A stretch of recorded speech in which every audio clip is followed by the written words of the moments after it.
ত্রিলোকেশ্বরের মন্দির। লোকে বলে স্বয়ং বিশ্বকর্মা এর ভিত পত্তন করেছিলেন কোন মান্ধাতার আমলে। স্বয়ং হনুমান এনেছিলেন তার পাথর বহন করে।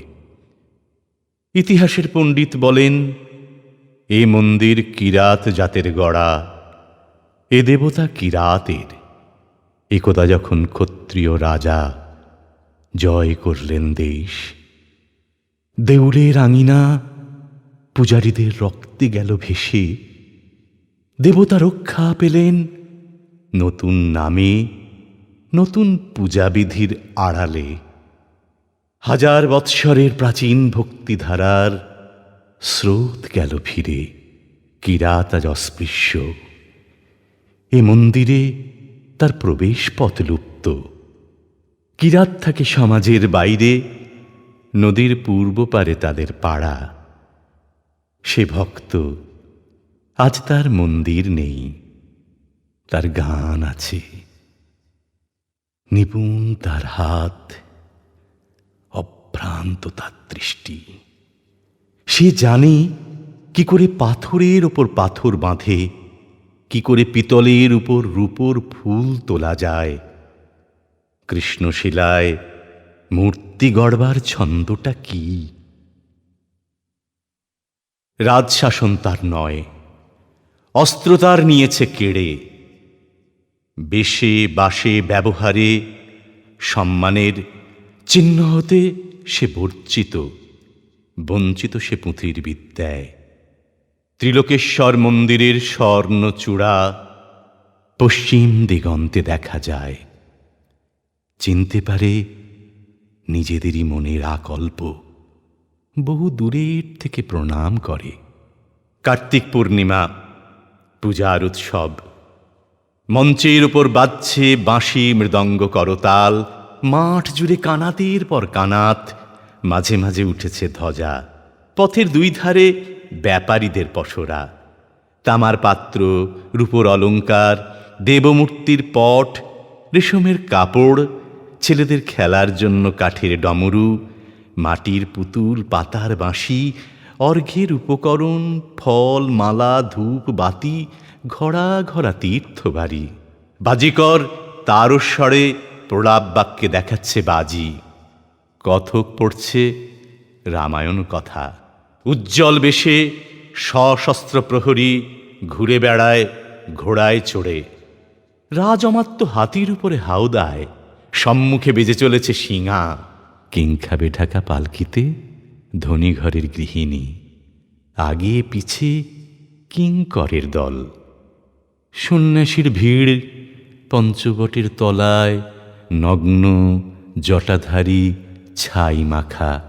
মেয়েরা পায়ের কাছে ভোগ রেখে যায়, ফল, দুধ, মিষ্টান্ন, ঘি, আতপ তণ্ডুল। থেকে থেকে আকাশে উঠছে চিৎকার ধ্বনি, জয় ত্রিলোকেশ্বরের জয়। কাল আসবে শুভ লগ্নে রাজার প্রথম পূজা। স্বয়ং মহারাজা আসবেন রাজহস্তিতে চড়ে। তার আগমন পথের দুই ধারে সারি সারি কলার গাছে ফুলের মালা, মঙ্গল ঘটে আম্রপল্লব। আর ক্ষণে ক্ষণে পথের ধুলায় সেচন করছে গন্ধবাড়ি। শুক্ল ত্রয়োদশীর রাত, মন্দিরে প্রথম প্রহরের শঙ্খ ঘণ্টা ভেরি পটহ থেমেছে। আজ চাঁদের উপর একটা ঘোলা আবরণ, জ্যোৎস্না ঝাপসা, যেন মূর্ছার ঘোর লাগল। বাতাস রুদ্ধ, ধোঁয়া জমে আছে আকাশে। গাছপালাগুলো যেন শঙ্কায় আড়ষ্ট। কুকুর অকারণে আর্তনাদ করছে। ঘোড়াগুলো কান খাড়া করে উঠছে ডেকে, কোন অলক্ষ্যের দিকে তাকিয়ে। হঠাৎ গম্ভীর ভীষণ শব্দ শোনা গেল মাটির নিচে। পাতালের দানবেরা যেন রণদামামা বাজিয়ে দিলে। গুরু গুরু গুরু গুরু। মন্দিরে শঙ্খ ঘণ্টা বাজতে লাগলো প্রবল শব্দে।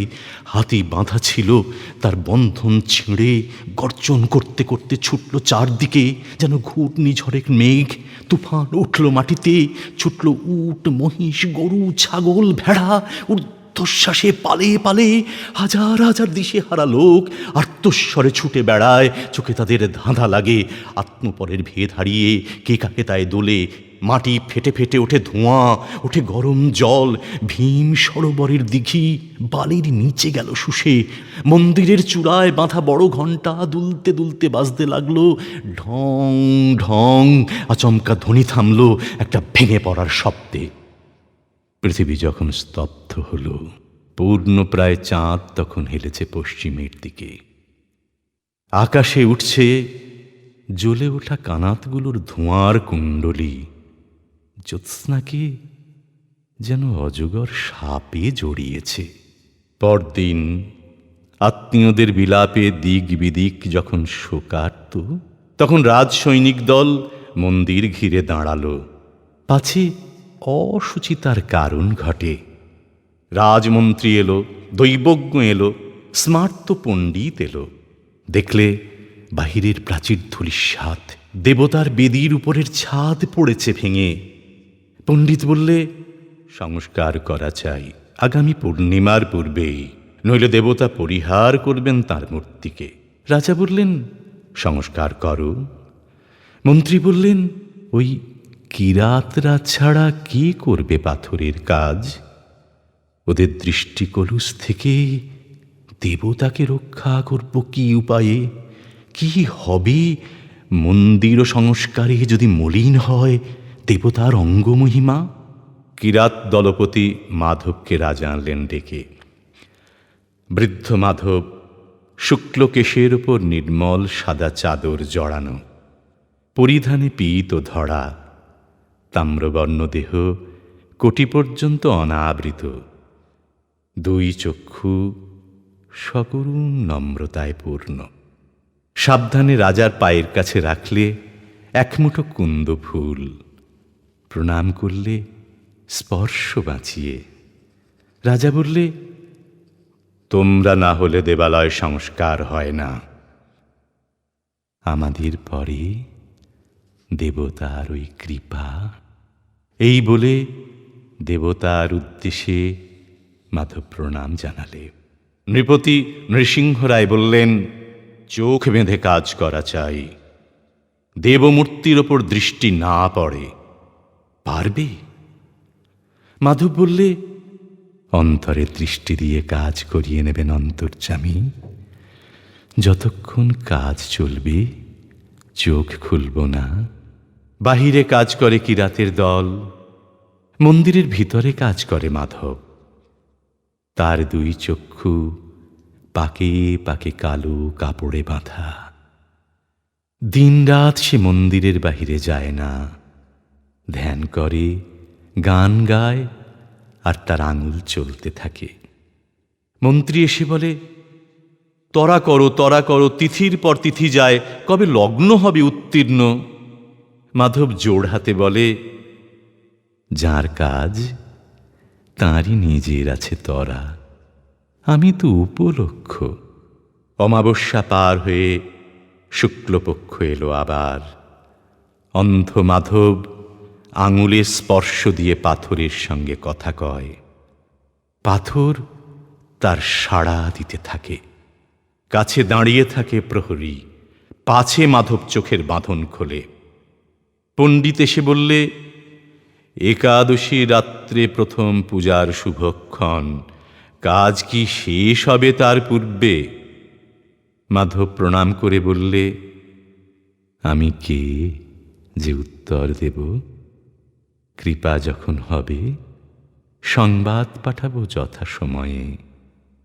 তার আগে এলে ব্যাঘাত হবে, বিলম্ব ঘটবে। ষষ্ঠী গেল, সপ্তমী পেরোল। মন্দিরের দ্বার দিয়ে চাঁদের আলো এসে পড়ে মাধবের শুক্লকেশে। সূর্য অস্ত গেল। পাণ্ডুর আকাশে একাদশীর চাঁদ। মাধব দীর্ঘ নিঃশ্বাস ফেলে বললে, যাও প্রহরী, সংবাদ দিয়ে এসো গে। মাধবের কাজ শেষ হলো আজ, লগ্ন যেন বয়ে না যায়। প্রহরী গেল, মাধব খুলে ফেলল চোখের বন্ধন।